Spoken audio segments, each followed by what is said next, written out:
Hi అండి, welcome back to my channel Kittu Sunil. ఈరోజు మీ అందరి ముందుకి మరొక వీడియోతో వచ్చేసాను. ఈరోజు ఇంట్లో సింపుల్గా మైసూర్ బజ్జీ లేదా బోండాని ఎలా తయారు చేసుకోవాలో చూద్దాం. ముందైతే మనం ఇప్పుడు ఒక బౌల్ తీసుకొని ఆ బౌల్లో మనం పుల్లటి పెరుగు వేసుకోవాలి. నేనైతే ఇక్కడ ప్రోటీన్ కెఫీర్ యాడ్ చేసుకుంటున్నాను. లాస్ట్ వీడియోలో కూడా చెప్పాను కదా, ఇక్కడ కెఫీర్ దొరుకుతుంది, అది పుల్లగా ఉంటుంది అని.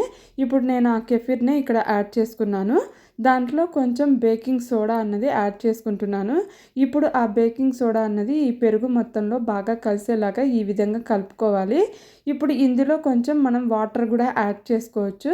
ఇప్పుడు నేను వాటర్ అది కూడా ఇక్కడ యాడ్ చేసుకుంటున్నాను. ఇక్కడ క్లిప్పింగ్ మిస్ అయ్యింది. ఇప్పుడు వాటర్ కూడా యాడ్ చేసుకున్నాక బేకింగ్ సోడా అన్నది బాగా కలిసేలాగా విస్క్ చేయాలి. అప్పుడు మనకి బాగా ఫ్లఫీగా అదంతా పొంగుతుంది. 5 మినిట్స్ పక్కన పెట్టేయాలి. 5 మినిట్స్ తర్వాత ఇప్పుడు మనం మూత తీసి చూద్దాము. చూడండి, చక్కగా బేకింగ్ సోడా అన్నది పొంగింది కదా. ఇప్పుడు మళ్ళీ ఒకసారి ఆ బేకింగ్ సోడా అంతా కూడా విస్కర్తో కలుపుకోవాలి. అది కలిపేసుకున్న తర్వాత ఇప్పుడు మనం దీంట్లోకి మైదా పిండిని అయితే యాడ్ చేసుకోవాలి. ఇక్కడ మాకు మైదా పిండిలో చాలా రకాలు దొరుకుతాయి. బోండాలకి ఏ టైప్ అయితే బాగుంటుందో అది నేను ఇక్కడ తీసుకొని ఇప్పుడు చేస్తున్నాను. ఇప్పుడు ఇందులో మనం కొద్దిగా పిండిని యాడ్ చేసుకుంటూ ఇలా చేత్తో అయితే కలుపుకోవాలి. విస్కర్తో కలిపినట్టయితే పిండి సరిగ్గా కలవదు, అలాగే ఫ్లఫీగా కూడా రాదు. అందుకని చేత్తోనే మనం ఖచ్చితంగా కలుపుకోవాలన్నమాట. ఇలా కొద్దిగా ముందు కలుపుకున్న తర్వాత అప్పుడు మనం అందులో సాల్ట్ అన్నది యాడ్ చేసుకోవాలి. నేను సాల్ట్ ముందు యాడ్ చేసుకోలేదు, అందుకని ఇప్పుడు చెప్తున్నాను. ఇక్కడ మీ టేస్ట్కి తగినట్టు ఇప్పుడు సాల్ట్ ఇక్కడ యాడ్ చేసుకోండి. సాల్ట్ యాడ్ చేసుకున్న తర్వాత అప్పుడు మీరు కన్సిస్టెన్సీని బట్టి చూసుకొని ఇంకొంచెం అవసరమైతే పిండి అన్నది కలుపుకోవాలి. ఇక్కడ నేను ఇంకొంచెం పిండి కూడా ఇప్పుడు యాడ్ చేసుకుంటున్నాను. ఇప్పుడు ఈ పిండిని మొత్తం కూడా మనం బాగా కలుపుకోవాలి. అప్పుడే మనకి బోండాలు అనేవి చక్కగా పొంగుతాయి అన్నమాట. హోటల్ స్టైల్లో బోండాలు వస్తాయి. అందుకని బాగా ఎక్కువసేపు మనం కనుక ఇలా బీట్ చేసినట్టయితే పిండి బాగా ఉబ్బుతుందన్నమాట. బోండాలు కూడా చక్కగా వస్తాయి. ఇప్పుడు నేను చూపిస్తాను చూడండి.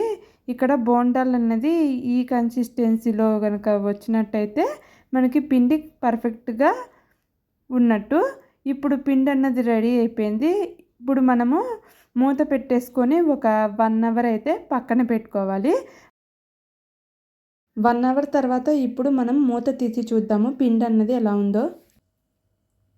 ఇప్పుడు మూత తీసి చూద్దాము 1 అవర్ తర్వాత. ఇప్పుడు పిండి చూసారు కదా, ఇక్కడ బబుల్స్ కూడా వస్తున్నాయి.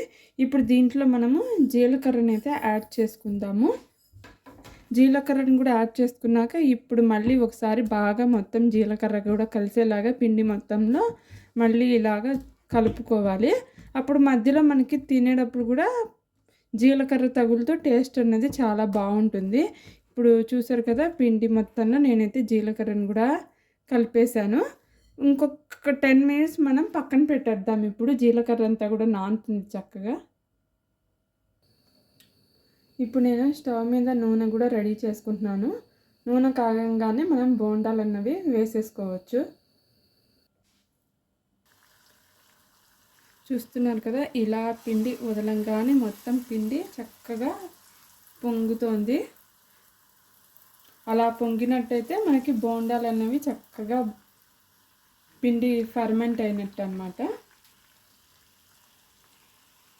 ఈ విధంగా చక్కగా బోండాలన్నీ కూడా గోల్డెన్ బ్రౌన్ కలర్లోకి అయితే వచ్చేసాయి కదా. ఇంకా ఎక్కువ కలర్ వచ్చినట్టయితే బోండాలు కూడా మాడిపోతాయి. కాబట్టి ఈ కలర్ వచ్చేసినప్పుడు మనం బోండాలు అన్నవి తీసేసుకొని వేడివేడిగా సర్వ్ చేసేసుకోవాలన్నమాట. అన్ని బోండాలు కూడా ఈ విధంగానే మనం వేసేసుకోవాలి. ఇలా పొంగితేనే టేస్ట్ అన్నది కూడా చాలా బాగుంటుంది, లోపల పిండి పిండిగా అలా లేకుండా. మీరందరూ కూడా తప్పకుండా ఇంట్లో ట్రై చేసి ఎలా వచ్చిందో నాకు కామెంట్లో అయితే చెప్పడం మర్చిపోకండి. ఈ వీడియో మీ అందరికీ నచ్చిందని అనుకుంటున్నాను. నచ్చినట్టయితే తప్పకుండా లైక్ చేసి సబ్స్క్రైబ్. బాయ్.